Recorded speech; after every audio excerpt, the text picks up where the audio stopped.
आज परमेश्वरको अनुग्रहलाई नबिर्सियौँ भन्ने अर्थमा जीवनका उद्धारक परमेश्वर भन्ने शीर्षकमा परमेश्वरको वचन पुनः एकपटक मनन गर्ने समय लिनेछौँ।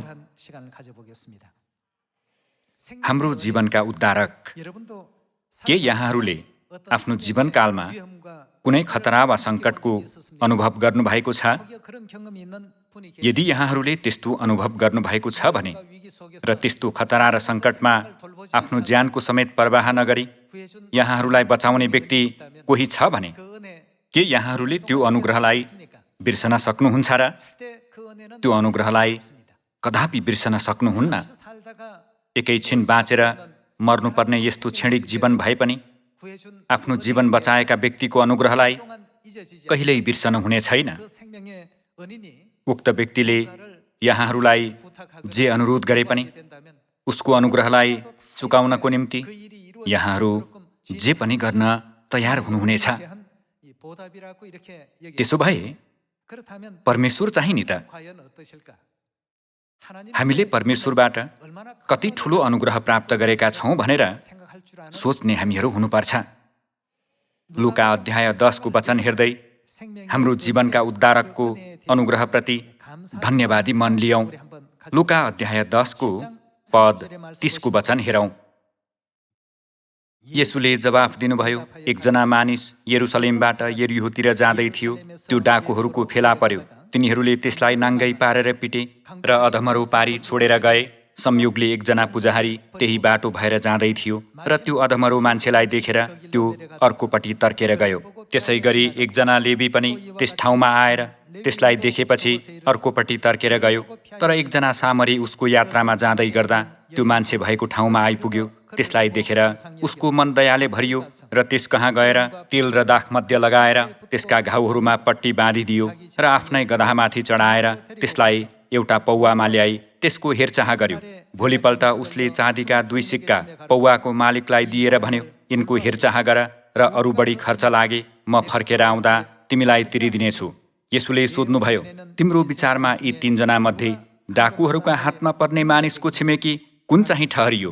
तिनले भने, त्यस मानिसमाथि दया देखाउने चाहिँ। तब येशूले तिनलाई भन्नुभयो, जाऊ तिमी पनि त्यसै गर। यस्तो सहयोगको खाँचो परेका मानिसहरू हाम्रो वरिपरि पनि साँच्चै धेरै छन्। यस्तो सहयोगको आवश्यक परेका मानिसहरू, मर्नुबाहेक अर्को कुनै उपाय नभएका सबै मानिसहरूको जीवन बचाएर उनीहरूप्रति दया दर्शाउने हामीहरू हुनुपर्छ। यसै कारण येशूज्यूले पनि स्वर्गमा सदा सर्वदै राज्य गर्ने आफ्ना सन्तानहरूलाई सबैभन्दा महान आज्ञा दिनुभयो नि, होइन र? जाऊ र सबै देशका जातिहरूलाई चेला बनाऊ, पिता र पुत्र र पवित्र आत्माको नाउँमा तिनीहरूलाई बप्तिस्मा देऊ। मैले तिमीहरूलाई आज्ञा गरेका सबै कुरा पालन गर्न तिनीहरूलाई सिकाऊ। हेर, म युगको अन्त्यसम्म सधैँ तिमीहरूका साथमा छु। परमेश्वरले हामीलाई सबैभन्दा मूल्यवान ठान्नुहुन्छ। हामीहरू पापमा संलग्न भएर यो पृथ्वीमा धपाइएका स्वर्गका स्वर्गदूतहरू भए पनि परमेश्वरले हामीलाई औधी प्रेम गर्नुहुने भएकोले हामीहरू स्वर्गमा फर्केपछि राजकीय पुजारी बन्न सकौँ भनेर परमेश्वरले हाम्रो लागि स्वर्गमा ठाउँ तयार पार्दै हुनुहुन्छ। मर्नुबाहेक अर्को विकल्प नभएका हामीहरू परमेश्वरको अनुग्रहद्वारा बचाइए जस्तै परमेश्वरले हामीलाई जाओ र मृत्युतर्फ दौडिरहेका सम्पूर्ण मानव जातिलाई बचाओ भन्ने यस्तो महान मिसन सुम्पनु भएको छ।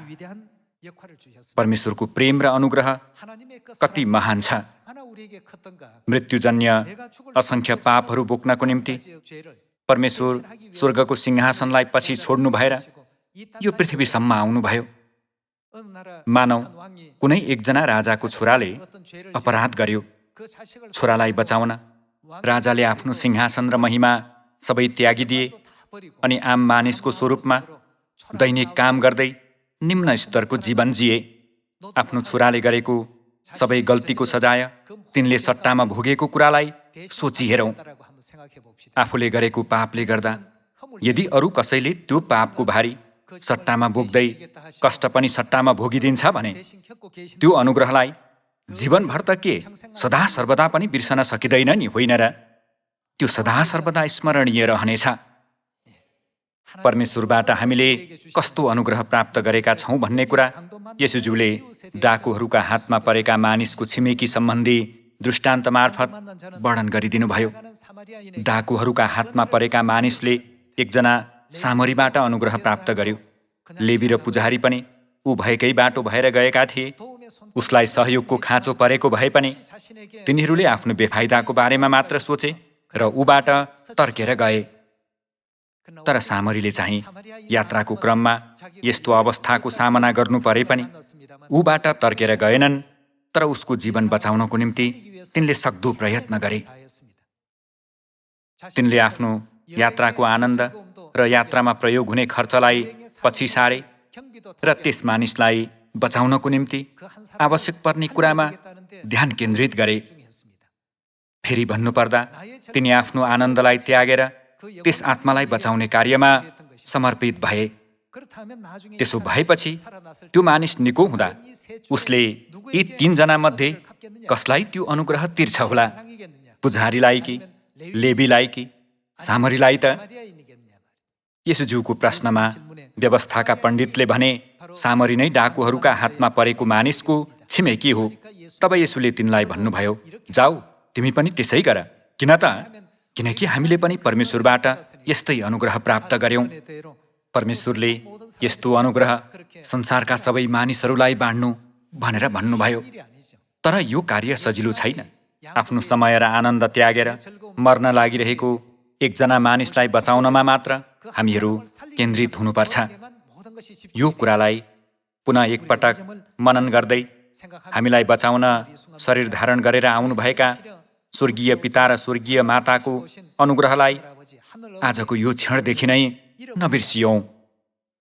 दरिद्र मानिसहरू कहाँ गएर तिनीहरूलाई बचाउन असल सामरीले जस्तै सक्दो प्रयत्न गर भन्ने यो अनुरोध, यो कुरालाई नबिर्सिकन आफ्नो जीवन इमान्दारितापूर्वक जिउन सक्दो प्रयत्न गर्ने हामीहरू हुन सकौं। धन्यवाद।